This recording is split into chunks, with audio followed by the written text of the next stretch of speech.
Okay, let's go on with section 1.4. This is velocity. In the previous section on concept of motion, we learned about displacement or the displacement vector. Today we can use our concept of displacement and displacement vector to learn about velocity and speed. So let's start off by defining the concept of speed.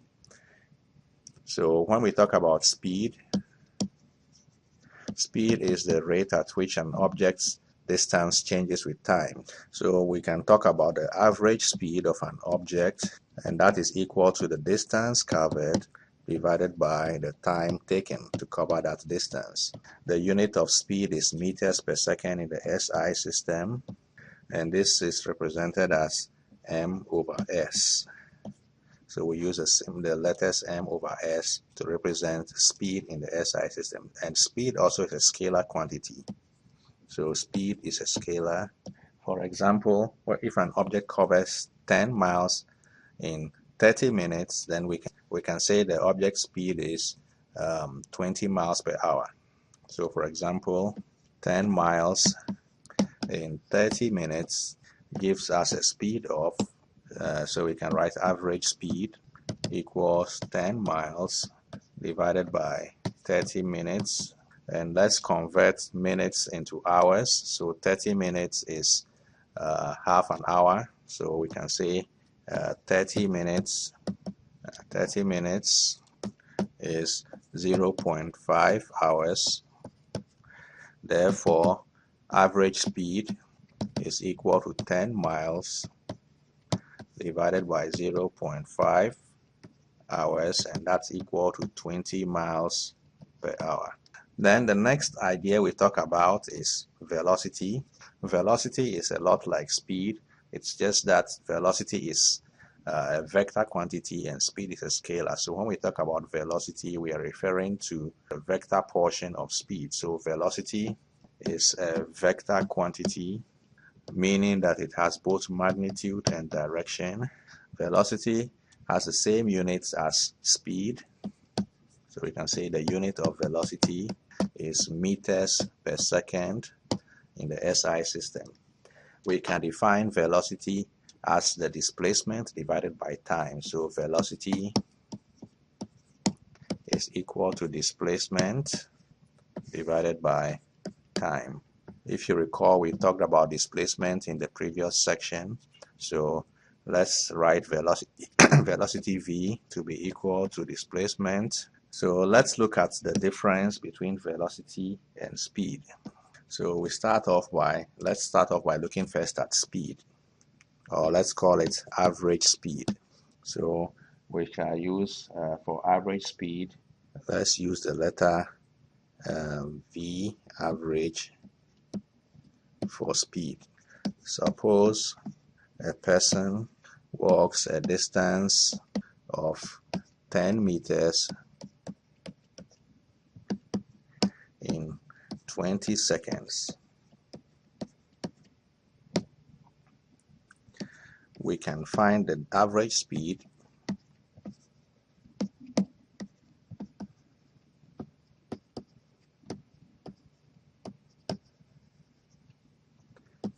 by using v average equals distance divided by time, and that's equal to 10 meters divided by 20 seconds, and that's equal to 0.5 meters per second. Let's represent this on a position diagram.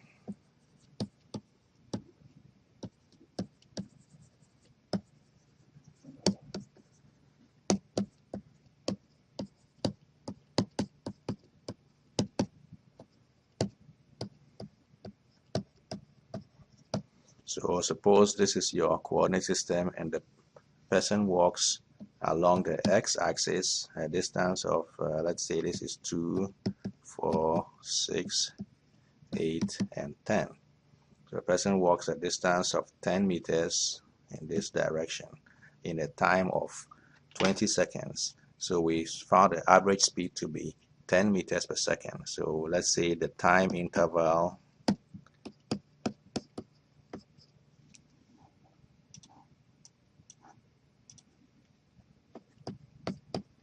is 20 seconds. Now let's look at the same scenario again. This is X. The person walks a distance of 2, 4, 6, 8, 10, and then returns to a position 6. So a person goes from position 0 to 10 and then comes to position 6. So this is 2, 4, 6, 8, 10. Distance covered is given by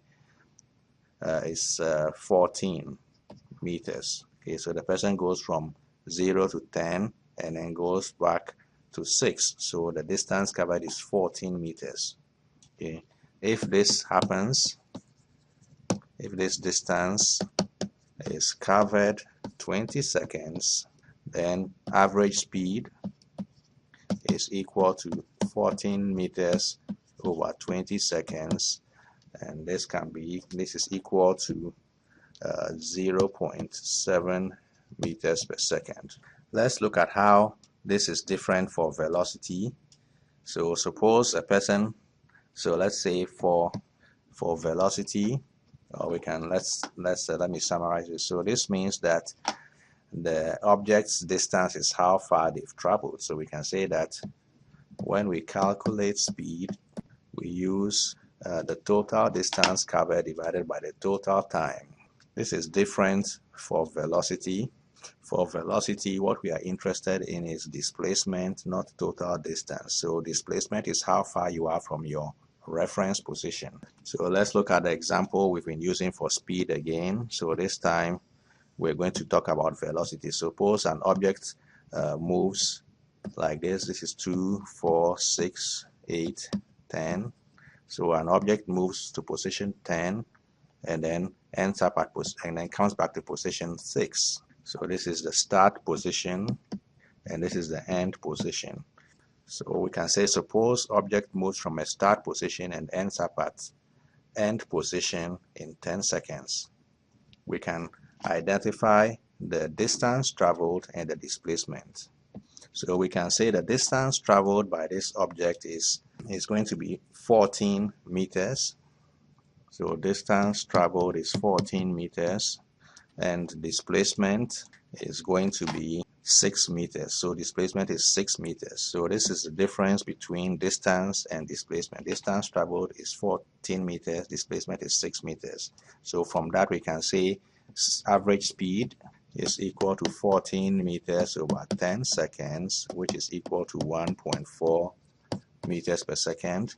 And then velocity is equal to 6 meters divided by 10 seconds, which is equal to 0.6 meters per second. So the displacement is going to be the final minus the initial position divided by time, and the distance or the distance covered, the distance is how far the object has traveled.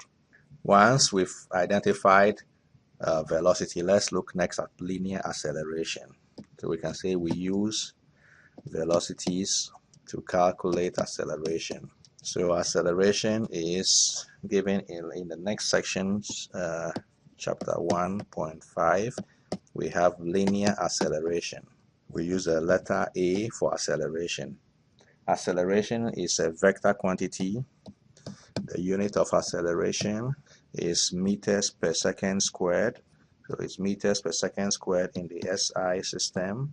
And we define acceleration as the rate at which velocity changes with time. So we can write acceleration A to be equal to change in velocity with respect to change in time, where the letter delta, this is delta, represents change. So the change in velocity with respect to time is acceleration. So when we talk of acceleration, A is average acceleration, and that's equal to change in velocity with respect to time. Okay, so we have used acceleration and average acceleration. Okay, they mean the same thing. Average acceleration is the same as acceleration in our case. So we're saying if we have acceleration, we are just referring to average acceleration. So we can describe acceleration, or we can describe velocity vectors. We can illustrate acceleration by using velocity vectors. Let's start off by looking at an object moving to the right and velocity changing. So in the first case, let's call it speeding up. So suppose an object has a velocity this way initially, let's call it v1, and then it speeds up to a final velocity v2 in a time given by delta t, where delta t can be written as t2 minus t1 to represent the times when the change occurred. We can say that change in velocity delta v is equal to v2 minus v1, which we can write as velocity v2 minus velocity v1. So this is our change in velocity. We can do this change by flipping the other velocity vector and putting a positive sign there like that. So now to get a change in velocity, we take the other vector and put it on the tail, from the tail of the first vector that way, and then we can cancel out portions of the two vectors that oppose each other, and that leaves us with a velocity vector that looks the following way. So that leaves us with a velocity vector that points this way. So the change in velocity vector points to the right when an object is speeding up. So from that we can now get acceleration. Our acceleration is given by change in velocity with respect to change in time, and that will be equal to a vector that moves that way divided by time, and that should give us a slightly shorter vector because we are reducing the magnitude of the velocity vector. Okay, so to put it in numbers, let's say let v1 be equal to 10 meters per second and v2 be equal to 15 meters per second, and let's let delta t be equal to say 5 seconds. Okay, so what this means then is that the change in velocity delta v is equal to v2 minus v1, which would be equal to 15 meters per second minus 10 meters per second, and that will give us a change in velocity vector of 5 meters per second. Our acceleration is therefore change in velocity with respect to change in time, which is equal to 5 meters per second divided by 5 seconds. So that will be 1 meter per second squared. So that's our acceleration vector. So that's the scenario where we calculate acceleration, and we just illustrated it by using change in velocity vectors. Let's look next at motion in one dimension. This is section 1.6, motion in one dimension. We've really been talking about motion in one dimension all along, but we can do a little bit more on that. So one of the things we can do in this section is to determine the sign of position, velocity, and acceleration. So we can determine the sign of displacement, if you like, sign of the velocity, and acceleration. Since displacement, velocity, and acceleration are vectors, we can define, or at least we can identify, a coordinate system, or we can identify a convention, rather not a coordinate system. So we can say that since velocity, acceleration, and displacement are vectors, let's identify a convention. So our convention will be that vectors to the right are positive vectors and vectors up are positive. So let's talk about that here. So convention for vectors, we'll say that a vector pointing to the right is a positive vector. So we'll say this is a positive vector, and then we'll say a vector upwards is a positive vector, and then vectors pointing to the left, of course, will be negative. So we'll say this is a negative vector, and then a vector pointing downwards is also negative. So we'll say this is a negative vector. So this will be the convention we shall use when we talk about vectors from now on. So let's illustrate this with an example. What is the sign of the change in velocity vector for the object slowing down while moving to the right. So suppose an object has initial velocity v1, which is very long, and a final velocity v2, and this occurs, and so this object slows down. So suppose this change happens in a time of delta t seconds. We can now find the change in velocity vector.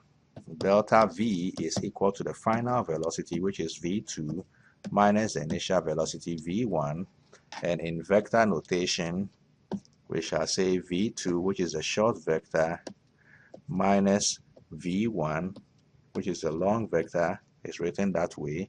So the change in velocity can be written as v2, which is a short vector, plus the opposite of v1, which is a long vector.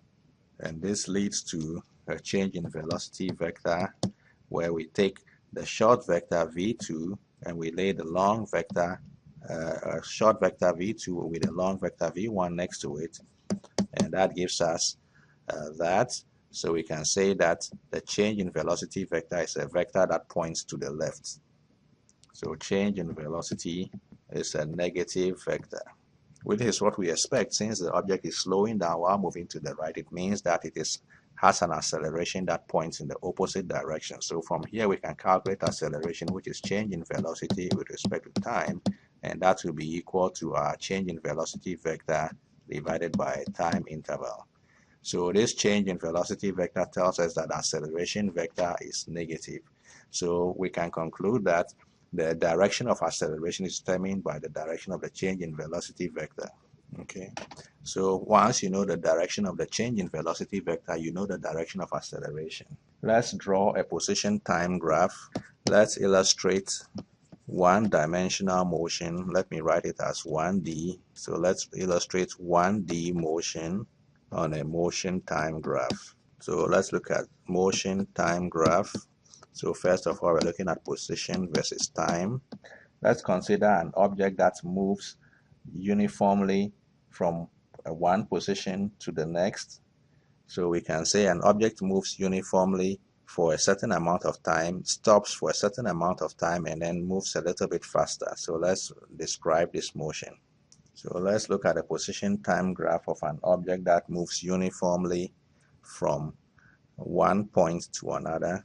So we are considering an object that moves uniformly from the origin to the 5-meter position in a time of 5 seconds. So we can draw that motion this way. This is 1, 2, 3, 4, 5. And this is position 1, 2, 3, 4, 5. Same way. So this is meters, and this is time. So at position 1, the object takes 1 second, position 2, 2 seconds, position 3, 3 seconds, position 4, 4 seconds, and position 5, 5 seconds. So the object's motion, as you can see, is a straight line. We can consider the object also staying at that position for another 5 seconds. So we can say that, let's look at the object as it stays at that. So let's say that the object will stay at that 5-meter position for an additional 5 seconds and then return to the origin in a time of 2.5 seconds. We can draw that on our graph next. So the object goes to the 5-meter position and stays there for 5 seconds. So we count 1. So it stays there for 5 seconds to the 10-second mark. Okay, and then returns in a time of 2.5 seconds, so 2.5 seconds. So we have two motions here, 3 motions I mean. So if you like, we can separate that. This is motion 1, 2, and 3. So 1 means object moves from origin to 5-meter mark, 5 seconds. 2, object stays at 5-meter mark for 5 seconds. And 3, object returns to origin in 2.5 seconds. The question we can ask is, what does the velocity time graph look like? So what does the velocity time graph look like? So let's look at velocity time graph next. So we can draw the velocity time graph for this object. So let's first calculate the velocities. So V average for position 1, V average is the displacement, which is 5 meters over 5 seconds. So the velocity is 1 meter per second. Position 2, V average is displacement, which is 5 meters minus 5 meters divided by 5 seconds, so the velocity is 0.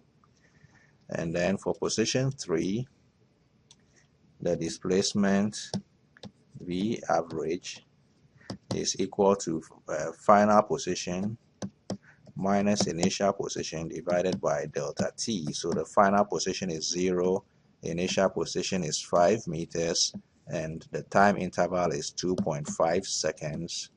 And so that gives us 2 meters per second.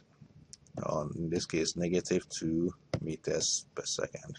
So we have our velocities now. The first velocity is the displacement over time, which is the displacement is the final position of 5 minus the initial position of 0 divided by 5 seconds. So that's 1 meters per second. Second velocity is 0 in the position 2 or in the area 2, and third position is third velocity is minus 2 meters per second in the position where the number 3 is located.